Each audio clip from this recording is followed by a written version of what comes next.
Hey, what's going on? It's the Breakdown with Greg Hoyt, and I'm joined with a very special guest, the man behind America Happens, which is it's a relatively new, up and coming platform with personalities like Mindy Robinson and a host of other people. Some really great shows, but we're going to go ahead and have an opportunity to speak with one of the one of the co-founders, Mr. Miller. Hopefully, he likes going by Mr. Miller. It's kind of a thing I like. But we'll go ahead and jump into it.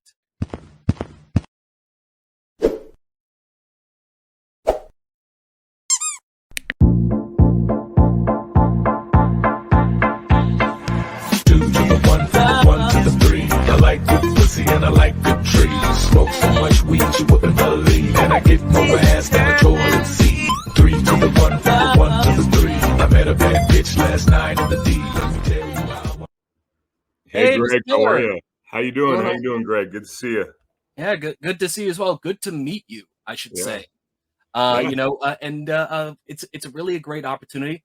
Why don't you go ahead and give the folks that are going to be seeing this a brief rundown on who you are, what you do, where you came from, all that good stuff.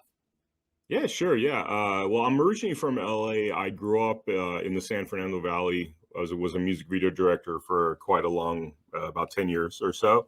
And then got into television production. Did that for about another 10, 15 years or so. And since then, I've moved on to Las Vegas. I got a little burned out of California, to be honest with you, with all the stuff that was going on. I used to have a really nice place in downtown LA. And then the last few years, that turned into kind of like a scene out of Mad Max where I was living. And so I desperately needed a change, especially what was kind of going on in California, just on a statewide level. Made a move out to Las Vegas about 3 years ago. Met awesome people like Mindy Robinson, my producing partner, Travis Ebarb. We were all involved in politics. Mindy was running for office in 2022. So was I, and so was a lot of people that we're friendly with that we're actually building America Happens, the network, the online platform with. We all pretty much met through running for politics back in 22. And all of us, kind of had a calling, I think, at that time, because Mindy's not a politician. I mean, she's not the typical person you think, oh, that's the kind of person that's going to run for office. And neither am I. If you told me 10 years ago, hey, would you imagine running for office? It's actually the last thing I could imagine myself doing. But with the country being in the shape that it's in, I think we all had a calling to get out there and try, our best to get things back, the train back on its tracks.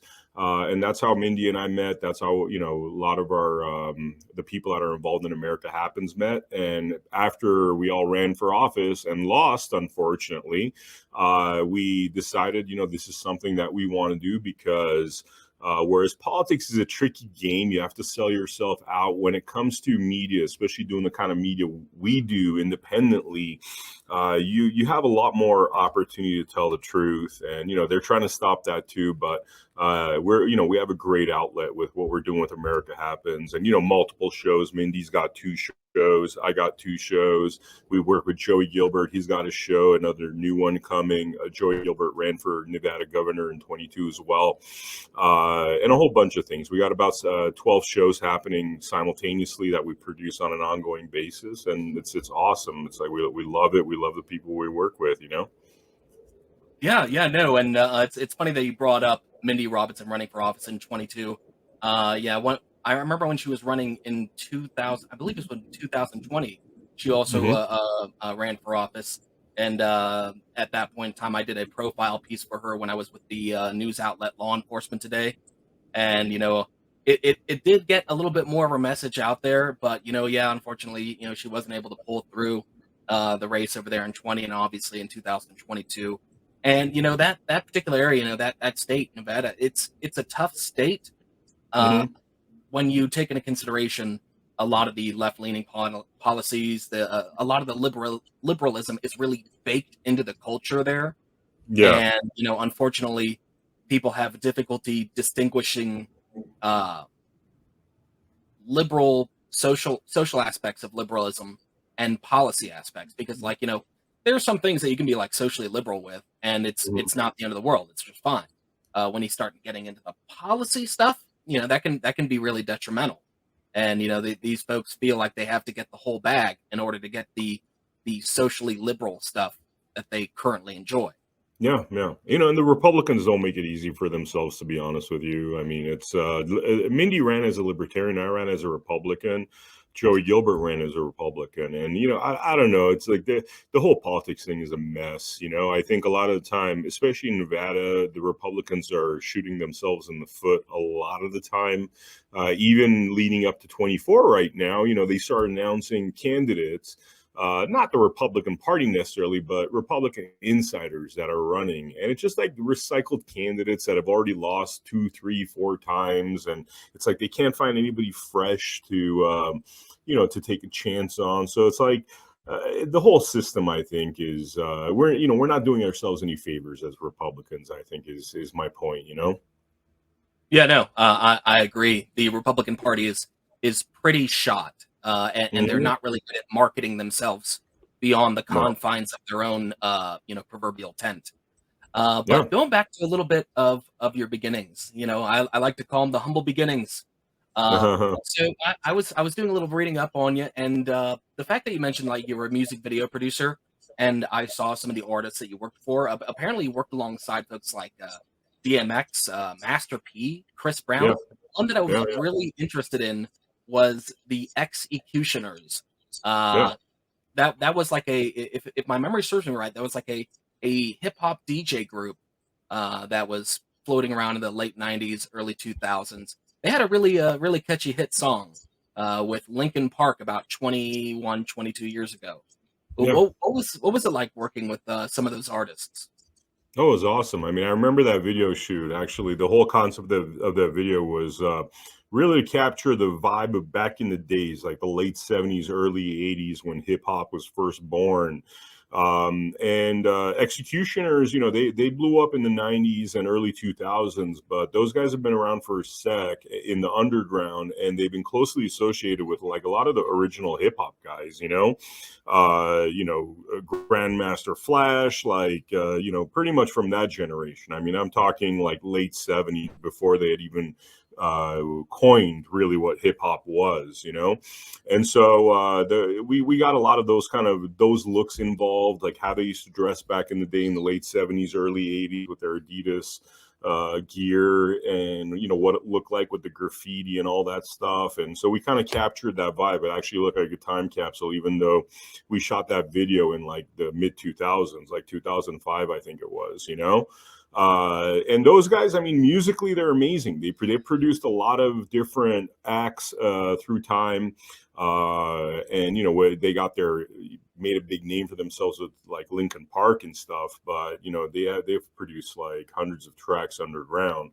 So it was a lot of fun. I mean, just capturing that whole vibe, especially, we have all this gangster rap and low frequency, nonsense, talking about a lot of violence, sex, and all that stuff. And the Executioners, especially with that video and that song, they're really all about capturing like the old school vibe. You're at the Bronx Park.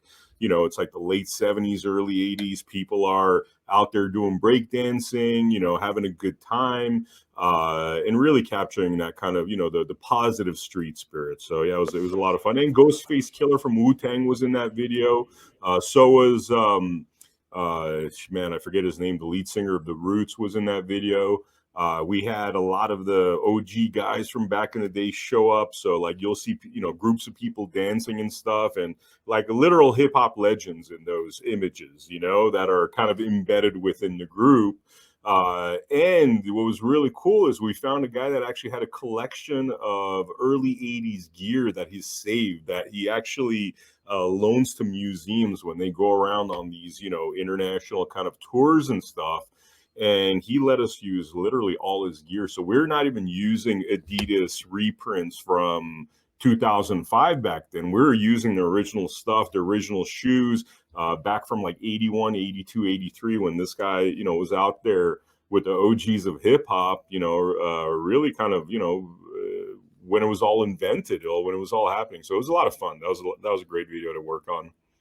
Yeah, no, and that's really like your background is just it's interesting, it's remarkable. And I understand obviously music videos and then corporate networks and television and what have you, that there are lateral aspects to it based upon the type of work that you get involved with.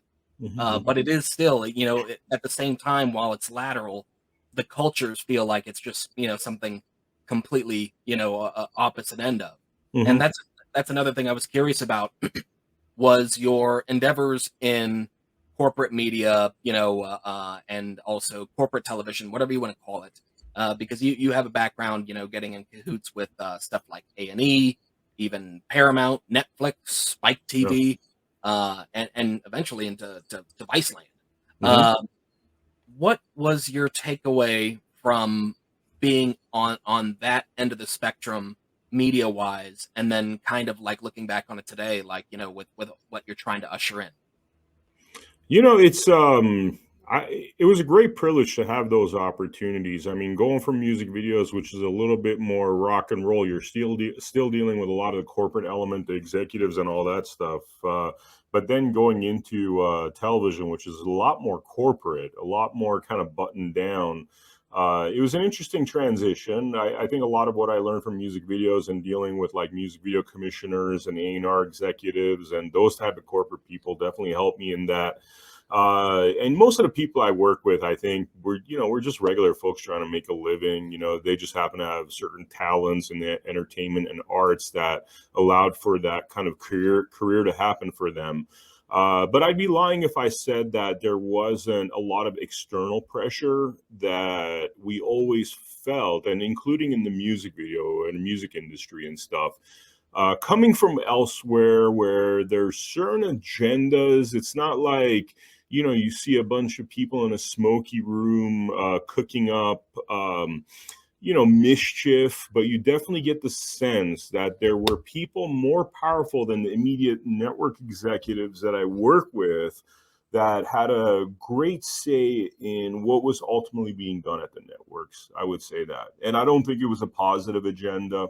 I talk about British television a lot. Like when you go to England, not that I think England's that great of a place, to be honest with you, but in terms of their television, it's at a higher, what I call a higher frequency, in that there is a learning aspect. There is this concept of let's make for a better society through perhaps infotainment, right? You entertain, but you have building block type information. Whereas in American networks, I feel like the idea generally, and this is not coming necessarily from people I work with directly, but more of this kind of like out of the picture, what's happening in places that we don't necessarily see as producers. There's a sense that, Americans aren't that intelligent. If you kind of put, WWE type of entertainment where it's smash them up, bang them up. You see this in some of these like reality shows where it's people yelling at each other and stupid levels of drama based on low frequency ideas. That's what they think, I think, is what the American people wants. And I never liked that. It just felt like going for the lowest common denominator, thinking the American people are stupid.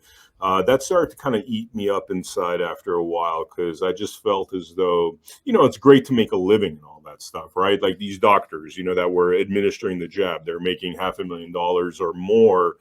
But then where's the moral aspect come when you realize you're doing something bad, right? So like a very small number of doctors made that choice to sacrifice financial things to not do bad things, right? And I think when it comes to entertainment, that I was faced with that choice once I started to realize, that look, I could be a producer for the next 20 years, produce a lot of content, make, six figures, seven figures every year.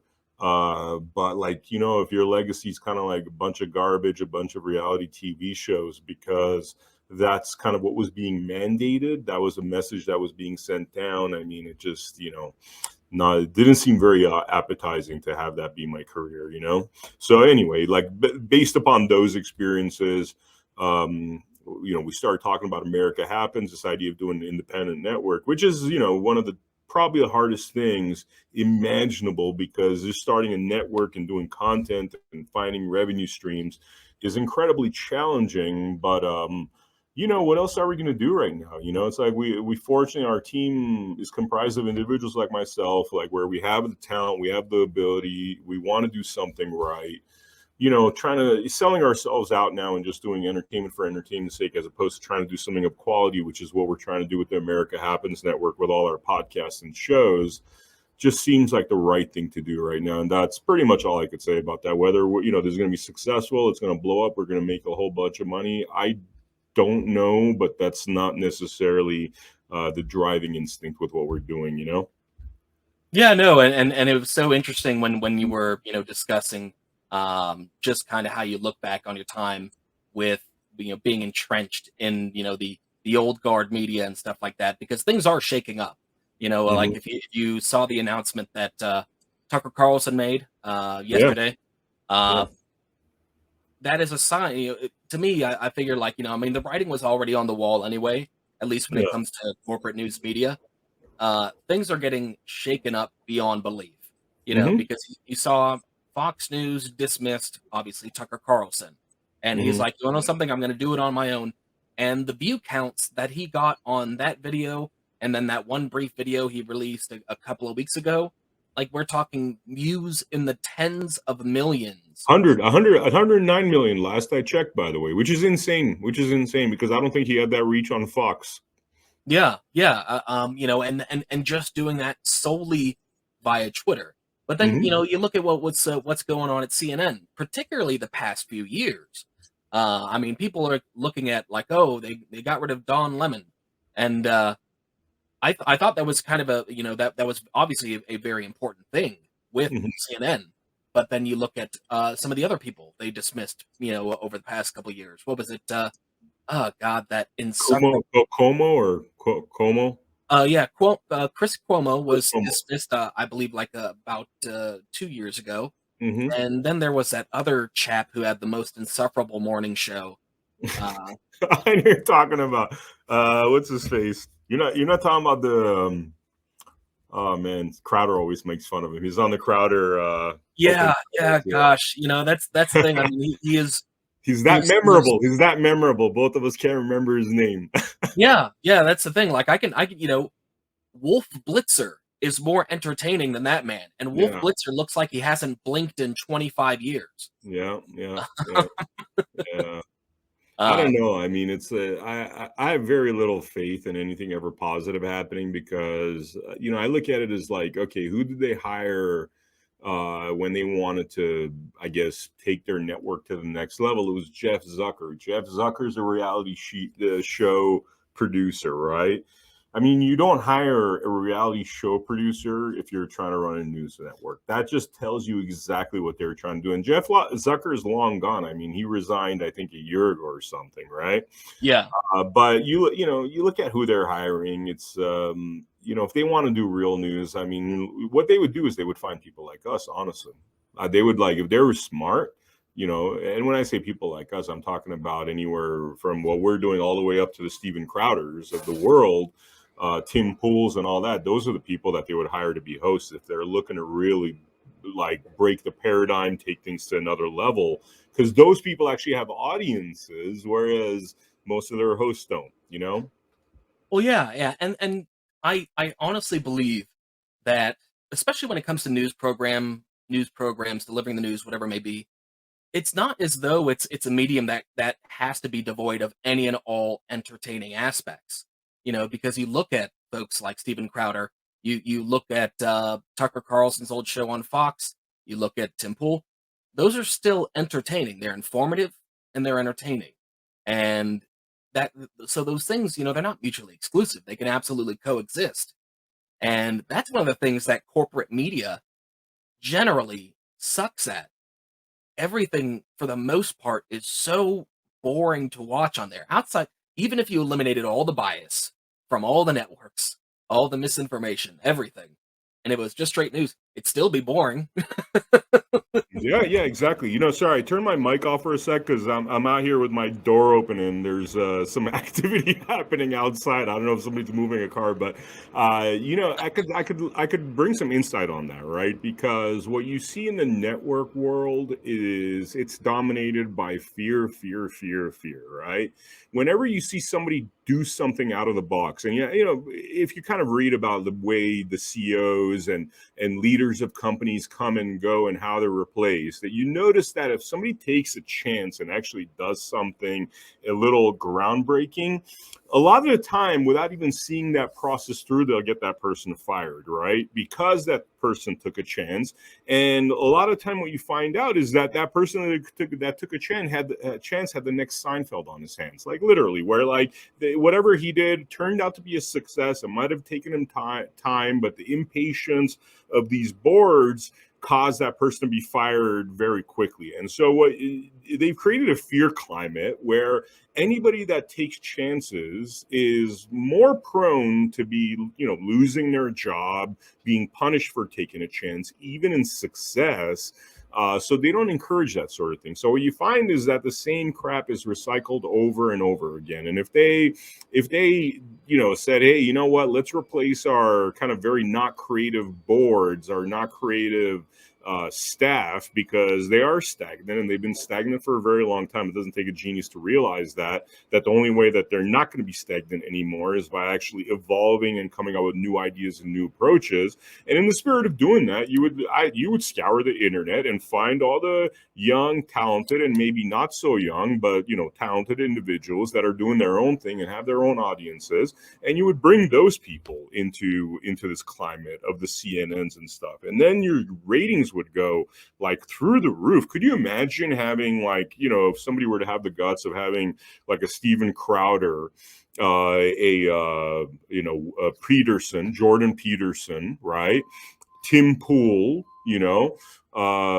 maybe two or three others of that stature on the same network. We're already talking about millions of viewers, whereas you look at a CNN show and they're lucky if they hit 300,000. So this stuff is a no-brainer.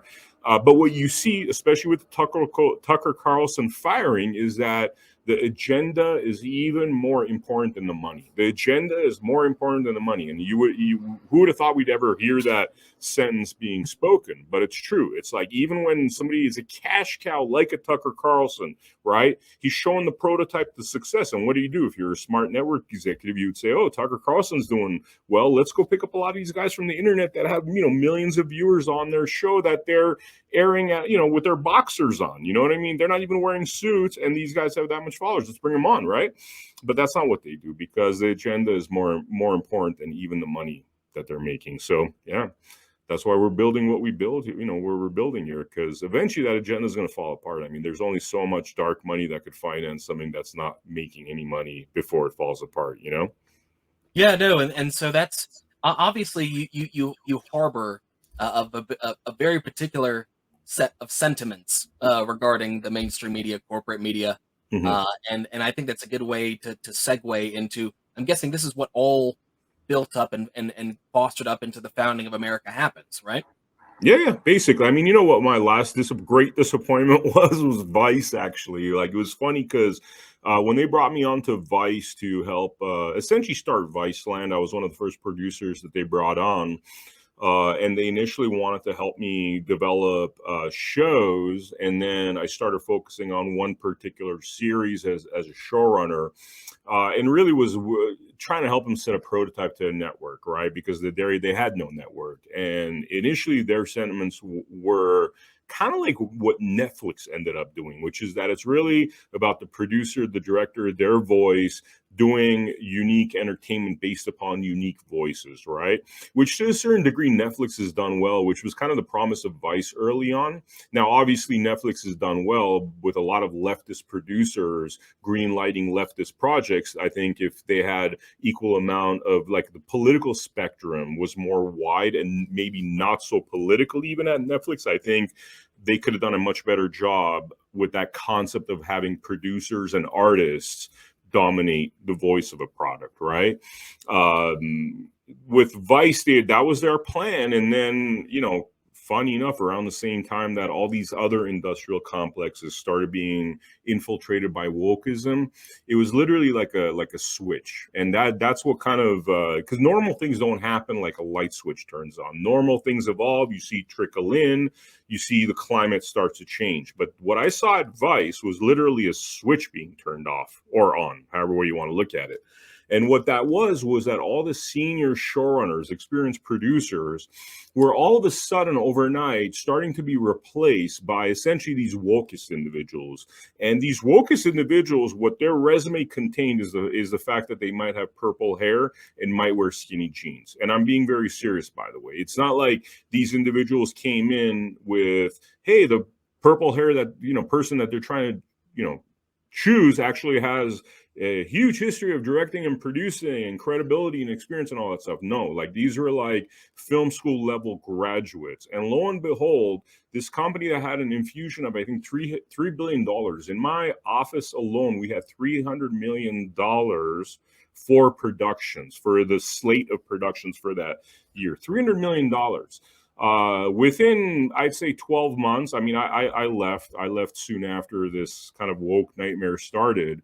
And really that dominated my decision to do things like America Happens, because I told myself, frankly, I was in there, I'm like, if these morons could run a network, I could start my own network, like literally, because you had people there that and they were doing that for self-preservation. There was an agenda coming. Obviously, I wasn't down for the agenda, hence I was no longer there. Those people might have eked out another 12 months or whatever of paychecks, but that's really what they were for. They were kind of being yes men to these agendas and really did nothing to save the network, which is very clear that this network was at that point clearly going to hit the iceberg and then was going to sink. And lo and behold, you look at it, right now, and Vice just went officially bankrupt, which I would argue, that just, they were already crashed and burned in 2018 from what I saw in the financials that I saw. And it was just a matter of time. I think they prolonged their demise. But then, they go bankrupt, and what happens? All of a sudden, a Soros funded firm is trying to acquire Vice, which kind of tells you what's going on. Like, they're making no money. They're a complete, nobody respects Vice. They're garbage. They're the reason why things like America Happens exist, but yet somebody's still willing to pay $400 million for them, even though they're nothing but a losing proposition. And again, we get back to agenda is more important than their money, because at the end of the day, as much of a shit show as Vice is, they still have the ears of some people out there that they could brainwash, that are brainwashed individuals. And that's really why a bankrupt company like Vice, that's not doing nothing but bleeding money, is still, being acquired for $400 million. So that's a long answer to, why we set up America Happens. But it was a lot of those experiences and realizing that corporate media is a complete shit show that made us compelled to cross this bridge. Yeah, no, and I agree with you in the sense that Vice has turned into, it's been hot garbage for a while. Mm-hmm. And it's funny that you mentioned that, you find it remarkable that people are still willing to throw money at this thing, potentially buy it, whilst we can't really identify who their reader base is. Because I'm not saying I know everybody in the world, but Mm-hmm. typically, you know, especially like if you're in this realm, in the realm of media, news, journalism, or anything like that, which I've been in this world for a few years now. Yeah. Uh, I don't know a single person who recreationally reads Vice online or recreationally watches any of the shows. I've known people who've worked there. Mm-hmm. I've known people who've written articles for them. Never knew a person. Nobody's ever said to me like, "Oh yes, I read Vice." Like, Yeah, yeah, yeah. I mean, frankly, after this little period of like 2016, 2017, there was definitely a very foolhardy attempt to become a network once they started hiring the purple-haired people. But really, what happened soon after is that they started basically becoming a pay to play type of thing, company, where if you went to Vice, and Forbes, by the way, is another one of these companies, right? That you offer them a specific amount of money and say, hey, do an article on me. Here's a little bit more money. Do a cover for me. Those are the kind of things that publications like Vice and Forbes will do. There's not much credibility in there in terms of like them actually independently publishing stuff. Most of it's propaganda pieces that somebody's paying for. Mm. Yeah. So, with respect to America Happens, I mean, you guys launched the network. Mhm. Why don't you tell us a little bit about the featured programs and personalities on Oh yeah, America? yeah. Well, the first person I love talking about is Mindy. Mindy, I just love Mindy. I think Mindy's like such a great example, and I always reference like we were at a Las Vegas county meeting, and the way Mindy gets into people's faces, not in a threatening way either. And I mean, she's she's not like a big girl, she's like a petite girl, but the way she gets in people's faces, as far as when she knows they're doing corrupt things, she's caught them doing something wrong, she's caught them doing unconstitutional things. Her passion is really like just inspiring, and we're lucky to have her as one of our partners at America Happens. She's a co-founder, really helped us from the start in terms of building an audience, and she's got a really great audience that trusts her because of the amazing work that she's been doing for the last few years. And then, we have Travis E. Barb, who is also an incredible producer. He actually worked on multiple campaigns in 2022 and had similar experiences. That's how we met, because he was doing these really kick-ass social media pieces and, doing often the work of 4 or 5 people on his laptop, putting things out, getting, buzz on the products he was putting out, on the videos he was putting out. And so essentially the core of the company in terms of co-founders is the 3 of us. And then, we have incredible producers like Aisha Khan, who, despite the fact that she's like 9 months pregnant, by the way, she's out there constantly booking us shows, constantly booking us guests, constantly helping us produce our different shows. And Gabe also, who's an editor with America Happens, is essentially the whole team right now is the 5 of us that produce everything on America Happens, which includes the Blood Money podcast, which is the podcast that I do. Today I think we're about to hit episode 90, so it's something we do 5 days a week, the Blood Money podcast. We've had like incredible guests, like Dr. Peter McCullough has come on a couple of times, attorney Thomas Renz. Most of the frontline doctors, or a good number of the frontline doctors, have been on the podcast. Chris Sky, the big Canadian, I guess, resistance guy, you could say, is he's now running for mayor of Toronto. Scott Labadio, we've had some great guests. And beyond the Blood Money podcast, we do Conspiracy Truths with Mindy Robinson, and that is a documentary series. She makes these incredible 20-30-minute documentaries about, all sorts of crap going on in our government, like the lies about January 6th. Recently, she just really, about a week ago, she released an episode about essentially how they lied about vaxes to us since the beginning of time, that, vaxes are probably much more the problem than the solution, even though they try to tell us otherwise. Amazing episode worth checking out. That's on americahappens.com right now. If you go there, it's like one of the top featured videos. We also produce Joey Gilbert's show, Gloves Off. We do Gianna Michelli's show, The State National University, which teaches one how to unwind from corrupt systems. The Joey Gilbert show, by the way, is, essentially he calls out the Mockingbird media on all their lies and tells the truth about what's going on. And he has some incredible segments like What the Fuck News and D's Nuts, where essentially he lists out the 5 top nuts of the week. That's very Joey Gilbert, by the way. You laugh, and that's Joey. I mean, Joey's the guy that's going to text you like, hey, eat these nuts, you know what I mean? And then ha ha ha, so yeah. And we recently launched a new show called Vibe Time, which is essentially we get, a bunch of cool looking people, usually a mixture of men and women that love freedom. And all they do is they just sit there and basically talk about what's happening in the world around them. And a lot of people are liking that, just the interaction and, getting people from all walks of life to chat and essentially have a little bit of a vibe time for hour and a half. We're launching a new series called Fact Checking the Fact Checkers really soon as well, and yeah, a lot of stuff. Check out AmericaHappens.com. We have a section there where it shows all the shows that we have, and we're constantly producing new content, putting it out both on AmericaHappens.com and our Rumble channel.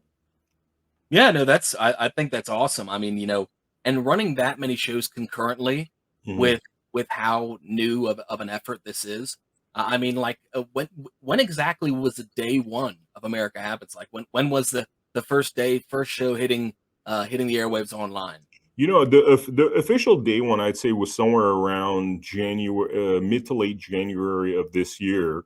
That's what I would say in terms of what we're doing with this team. Now, America happens a long time ago, and I don't really consider this an integral part of this whole story. But I had started the name America Happens, I think, back in 2005 when I started producing this independent documentary series that it was all about exploring corruption, conspiracies, and controversies. And so that was really, I mean, I was barely had started essentially my film and TV career back then. While I was directing music videos, I started to hear about what at that time was like, kind of these conspiracy stories, right? I was a hip hop video director, and some guys I was hanging out with started telling me that, the CIA brought guns and cocaines into Watts and Compton, right? And so I started doing research on that, and found out that, yeah, there's a lot of testimonies, evidence out there, including I met Freeway Rick Ross, including his testimonials that, yes, the CIA helped me bring crack cocaine into Watts and Compton. And so the first episode we did of America Happens, the documentary series, was about this particular story about the CIA bringing guns and cocaine into Watts and Compton. And so back then the idea was to start this documentary series, and then, to be honest with you, that kind of fizzled out because, like everybody else, like I saw what was going on, and I think had misplaced faith in Obama, because it was right around then. It was really the original version of America Happens was a response to George W. Bush, all the lies that led to the Iraq War, the controversies involving 9/11, the financial crisis, the housing crisis, and all that nonsense, because we were very much nonpartisan. In fact, I would say I was more left leaning at the time specifically because of George Bush, right? George W. Bush. And so once, this whole Obama thing started happening back in 2007, 2008, we kind of put our America Happens arms down, right? So I stopped doing that, right? And then really what it was meeting Mindy and Travis during the election cycle of 2022 and realizing how bad things have gotten, and that even though we weren't getting into office, that we had to do something. That essentially then we started using the America Happens name, repurposed it, so to speak, and relaunched it, not as a documentary series, but as a network. And what we did with the old documentary series episodes is you could actually find them online. The original episode one's on there about the gun and cocaine trains, just to show the history of it all. And by the way, we got on Young Turks back in 2007 because of that topic. And to show how full of shit they are, they didn't even air it, even though we have evidence that we were on the show, because they thought it was too controversial. Isn't that interesting? Because you would think like a Young Turks with how they're like, oh, white people bad, black people good. Like they would be like the story of like a bunch of CIA agents bringing in guns and cocaine into black neighborhoods. You think would be like a big story that they'd want to talk about, but they literally buried that episode because they didn't want to talk about it, right? So I mean, whatever establishment hacks, whatever they are, they were not interested in exposing that truth. And so yeah, but cut to whatever, 15 years later, here we are really kind of relaunching this whole brand and with a whole new scope. And, we're going to keep producing shows. I think by the end of this year, we'll have up to 20 shows running concurrently. And, yeah, we want to build ourselves a nice little, not politically aligned network, I guess you could say, and our motto is rage against the mainstream media, which kind of tells you everything that we're looking to do.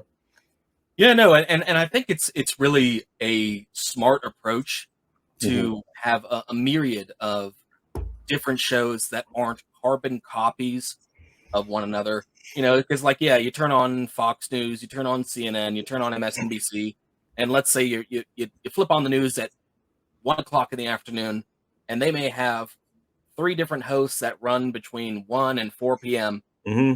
and you can't tell the difference between them. Yeah. You won't remember their name.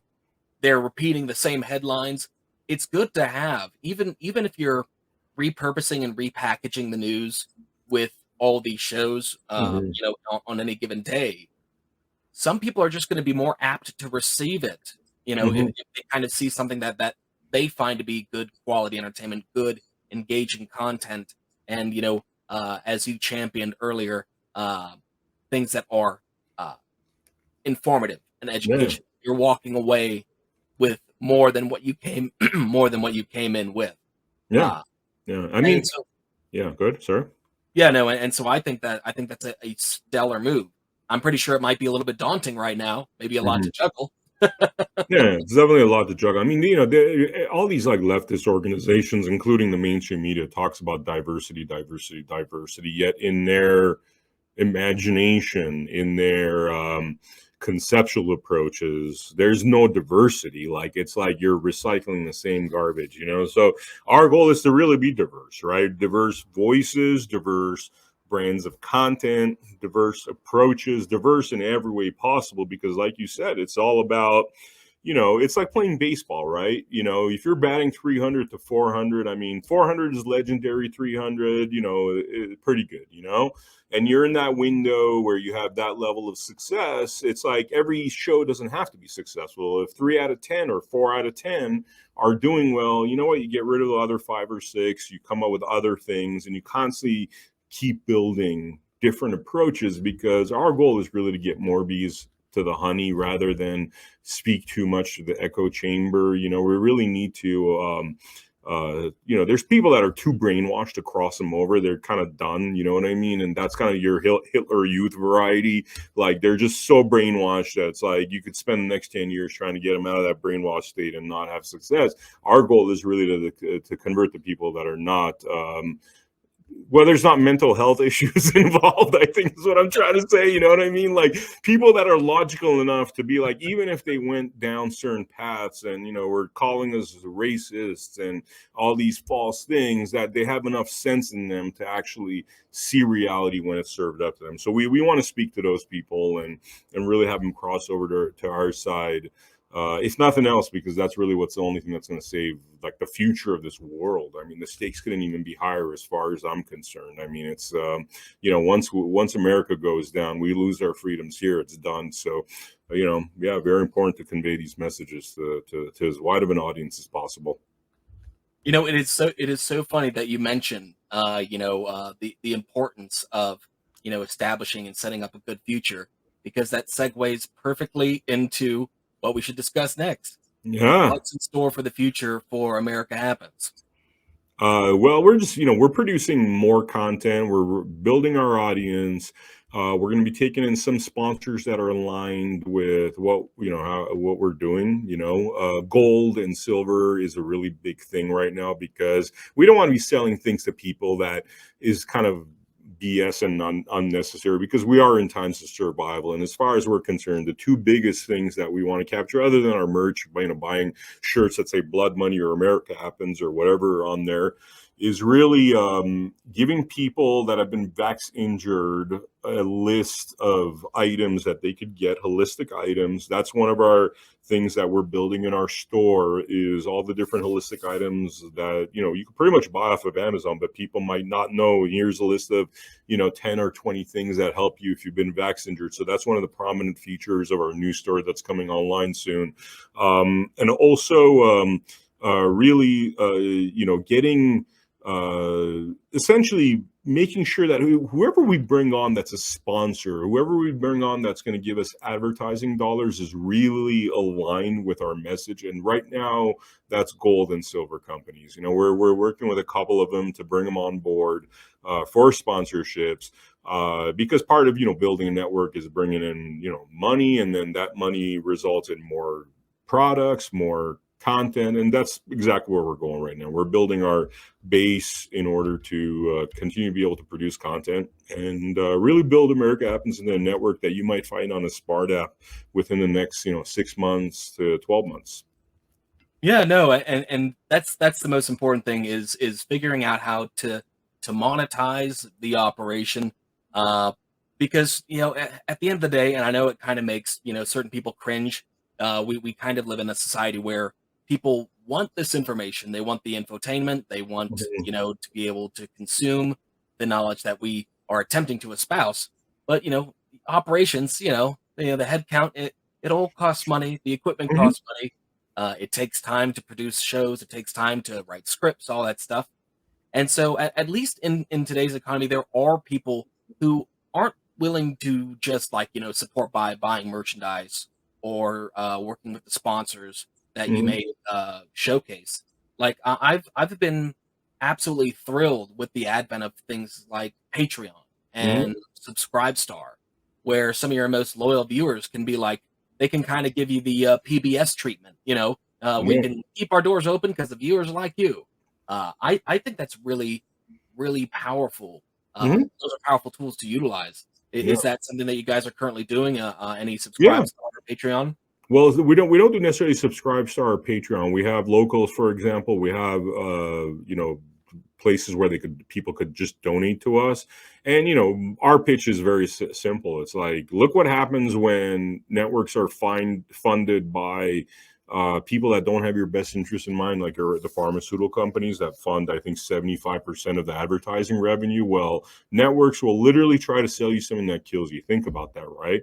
Like, they will choose the destruction of your health over what is right, because they're getting paid by those powers. So what we say to people when we do our fundraising drives and that sort of thing is like, when you're funding us, when you are sending the $5 you could afford, you're really buying honest media, because you see what happens when these entities are funded by pharmaceutical companies and how there's a complete lack of morals. Now imagine every single show that they do, the toxic entertainment they do has that low frequency energy behind it, that they're just ratings over all else, even if it destroys physical health and mental health, right?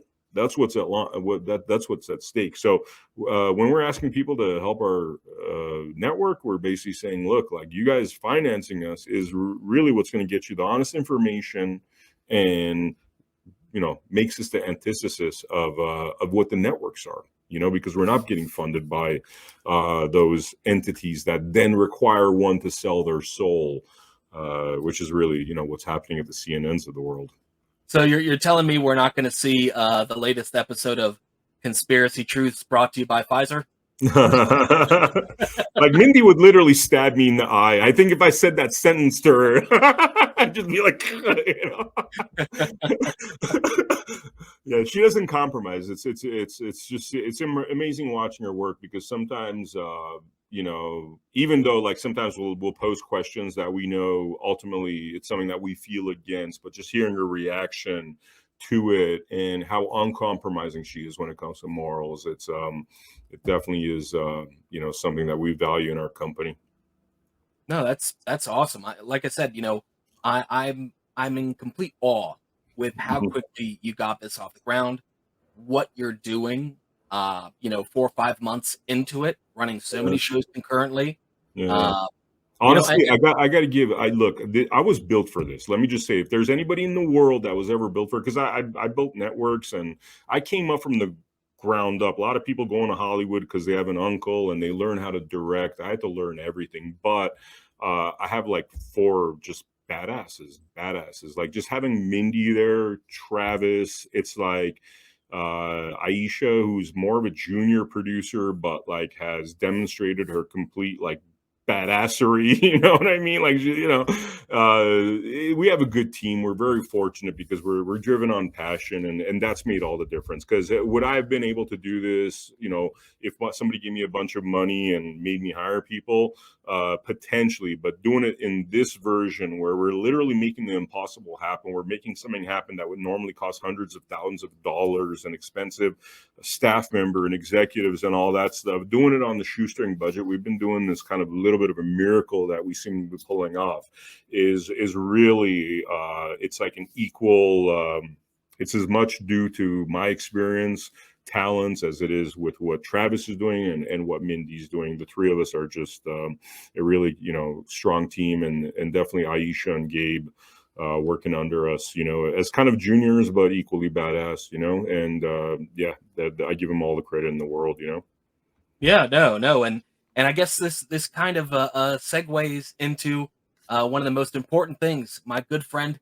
You got to grift. All right. It's time to grift. Mm-hmm. Where can folks watch the programs available from America Happens? Yeah, two very simple destinations. Either go to americahappens.com, just americahappens.com, or go to Rumble, and up top there's a search bar.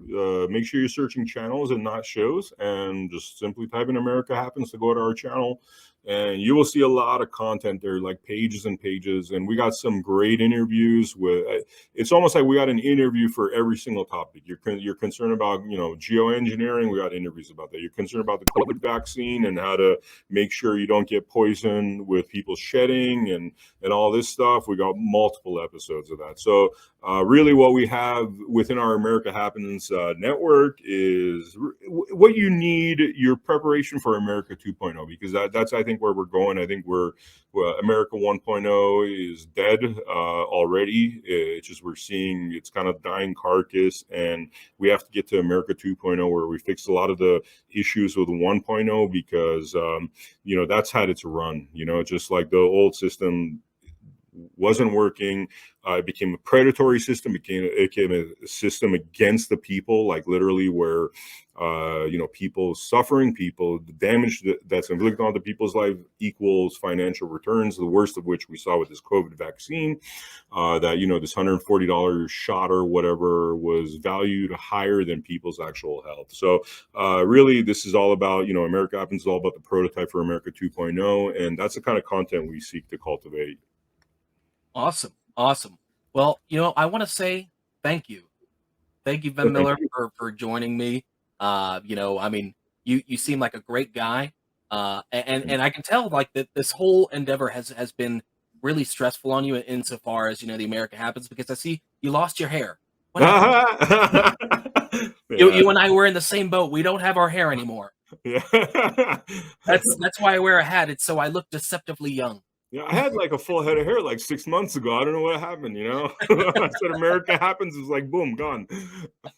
Yeah, no, that's exactly how it works. That's exactly how it works. Well, I want to thank you again. Thank you again for coming on, and thank you all the viewers for checking this out. So don't forget, folks at home, check out America Happens. Check out americahappens.com. Follow them on Twitter at America Happens 1. That's their Twitter at. All right, get those numbers up. We got to boost those numbers up. Once again, this is Greg Hoyt. That was a breakdown. Peace.